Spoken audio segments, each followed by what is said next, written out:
नमस्कार दोस्तों।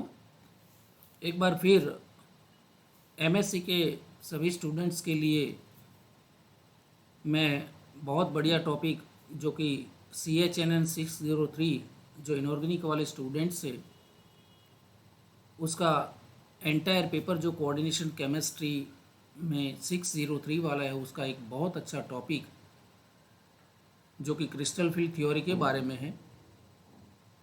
तो क्रिस्टल फील्ड थ्योरी की पोस्टुलेट्स क्या है, तो इसीलिए मैं पार्ट 3 के रूप में ये वीडियो आपके सामने रखता हूँ, क्योंकि आने वाली एग्ज़ाम में आप सभी दोस्त को, आप सभी स्टूडेंट्स को एग्जामिनेशन में आंसर बुक में जो क्वेश्चन पूछा जाएगा या फिर पूछ सकते हैं उसके आप बहुत अच्छी तरह से आंसर लिख सको, इसलिए मैंने ये वीडियो आपके लिए पार्ट 3 के रूप में what are the postulates of crystal field theory इस टॉपिक को लेके आज आपके सामने उपस्थित हो रहा हूँ। दोस्तों, what are the postulates, postulates यानी कि धारणाएं, जो हम हिंदी या गुजराती में बोलते हैं कि क्रिस्टल फील्ड थ्योरी की धारणाएं क्या होती है, या फिर उसके अहम मुद्दा, अहम पॉइंट्स जो होते हैं, मेन पॉइंट्स जो होते हैं, इसको ये भी बोल सकते हैं। Postulates of crystal field theory जो है, क्रिस्टल फील्ड थ्योरी की करीबन 10 पोस्टुलेट जो है वो मैं आज आपके सामने रखता हूँ। तो दोस्तों, आशा करता हूँ ये वीडियो भी आपको बहुत अच्छा लगेगा। ज़्यादा समय नहीं लेते हुए शुरू करता हूँ। What are the postulates of crystal field theory.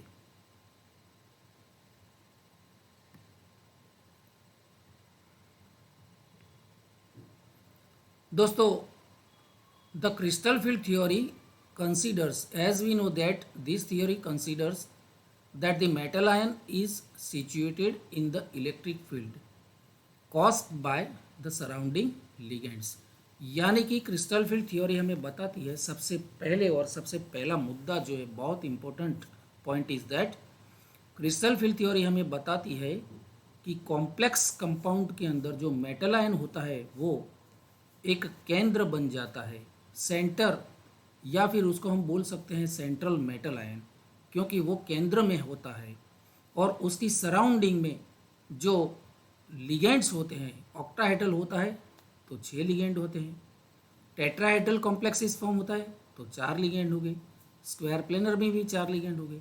तो different type of this ligands जो होते हैं वो सेंट्रल मेटल आयन के आसपास सराउंडिंग में जॉइंट कोऑर्डिनेटली बॉन्डेड हो जाते हैं। तो इसका मतलब सीधा ये हुआ कि जो लिगेंड्स है वो इलेक्ट्रॉन पैर डोनर एटम होते हैं, और मेटल आयन के पास, क्योंकि metal ion positively charge particle होगा या फिर न्यूट्रल होगा, तो उसको डी ऑर्बिटल में जो इलेक्ट्रॉन पैर डोनेट करने वाले जो लिगेंड्स है उन दोनों के बीच जो इंटरेक्शन होता है, उस इंटरेक्शन को, जिसको हम इलेक्ट्रिक फील्ड बोलते हैं, ऐसा इलेक्ट्रिक फील्ड जैसा एक एनवायरनमेंट उसके आसपास, मेटल आयन के आसपास जो बन जाता है। तो ये सारी बातें हमें postulates of crystal field theory में जानने के लिए मिलती है। महत्व का और बहुत सबसे पहला जो बहुत अच्छा एक पॉइंट है, पोस्टुलेट है, वो क्रिस्टल फील्ड थ्योरी हमें ये बताती है, the attraction between the central metal ion and the ligands in a complex is purely electrostatic. मैंने पहले भी बताया थोड़ी देर पहले कि कॉम्प्लेक्स कंपाउंड के अंदर ligand and central metal ion जो होता है उन दोनों के बीच का ये अट्रैक्शन और इंटरेक्शन जो है वो it is nothing but electrostatic theory. यानी कि हिंदी में अगर मैं बोलना चाहूँ तो CFT, crystal field theory, is nothing but static theory. स्थिर विद्युतीय जो अट्रैक्शन होता है वो यहाँ पर क्रिएट होता है। The negative end of the dipole of the neutral molecule ligand is directed towards the metal ion. ठीक है, क्योंकि नेगेटिव एंड यानी कि जो लिगेंड्स आते हैं, न्यूट्रल लिगेंड या फिर नेगेटिवली चार्ज लिगेंड्स, लेकिन वो डोनेट करने वाला है इलेक्ट्रॉन पैर, तो जाहिर है it is directed towards the metal ion, क्योंकि मेटल आयन को इलेक्ट्रॉन युग्म की ज़रूरत होती है। Second point is that, second postulate हमें क्या बताती है, द ट्रांजिशन मेटल और ion is considered as a positive ion. ठीक है, positive ion of charge equal to the oxidation state. ठीक है, तो यहाँ पर जो ट्रांजिशन मेटल आयन जो होता है वो it is considered as a positive ion. क्यों पॉजिटिव आयन कंसिडर हम करते हैं, क्योंकि उसकी एक, क्योंकि मेटल आयन जो है वो ऑक्सीडेशन स्टेट जो है वो ही उसका चार्ज बनेगा। द ट्रांजिशन मेटल एटम और ion is surrounded by a definite number of ligands. मैंने पहले भी बताया, अगर कॉम्प्लेक्स कंपाउंड ऑक्टाहेड्रल फॉर्म होता है तो डेफिनेट नंबर होगा, लिगेंड्स का नंबर ऑफ लिगेंड्स होगा 6। अगर टेट्राहेड्रल बनता है तो number of ligands will be 4 and it may be negative ion और neutral molecules having lone pair of electron. Ligands वो ही होता है जिसके पास इलेक्ट्रॉन पेयर डोनेट करने की क्षमता होती है, जिसके पास लोन पेयर ऑफ इलेक्ट्रॉन्स होते हैं। या फिर हो सकता है कि लिगेंड न्यूट्रल मॉलिक्यूल भी हो सकता है, लेकिन उसके पास लोन पेयर ऑफ इलेक्ट्रॉन होनी चाहिए। Then next postulate is the ligands are considered as a point charges. Ligand को हम बिंदु बीजभार पॉइंट चार्जेस कंसीडर करते हैं। And produce and electric field, electric field produce कौन करता है, तो ligands. The electric field changes the energy of the orbitals on the metal atom और ions। तो ये लिगेंड की इलेक्ट्रॉन पेयर डोनेशन की वजह से जो यहाँ पर इलेक्ट्रिक फील्ड प्रोड्यूस होता है, वो electric field can changes the energy of the orbitals of metal items. तो मेटल एटम जो होता है, मेटल आयन जो होता है, उसकी जो ऑर्बिटल की एनर्जी होती है उसको ये इलेक्ट्रिक फील्ड की वजह से चेंज होना पड़ता है। Then the next postulate is due to the repulsive force between the central metal ion and ligands. उन दोनों के बीच जो रिपल्जन होता है, अपाकर्षण होता है, the electrons on the metal ion occupy D orbitals.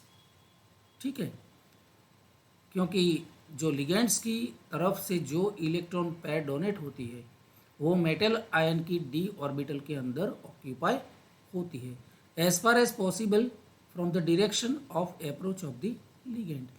Metal ion को जितनी ऑर्बिटल वैकेंट है उसमें लिगेंड की ओर से आ रही जो लोन पेयर ऑफ इलेक्ट्रॉन की जोड़ियां होती है वो उसके अंदर ऑक्यूपाई हो जाती है। तो इस तरह से लिगेंड और मेटल आयन के बीच में इंटरेक्शन शुरू हो जाता है। Next, there is no interaction between the metal orbital and ligand orbital। ठीक है, then in an isolated metal atom or ion, in an isolated metal atom or ion all the orbitals have the same energy before complex formation। जो metal ion होता है उसकी जो D orbital है उसमें all the 5 subshell of D orbitals are on the same energy level.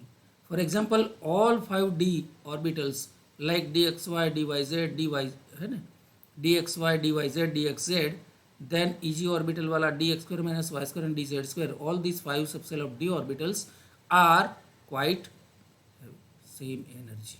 ठीक है, so same energy वाली ये 5D सबसेल को हम क्या बोलते हैं, they are degenerated d orbitals। Then next postulate is if the central metal atom or ion is surrounded by the spherical symmetrical field of negative charges।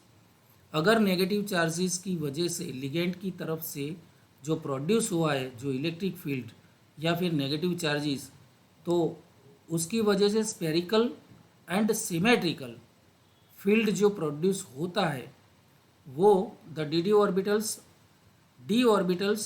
Remain degenerated.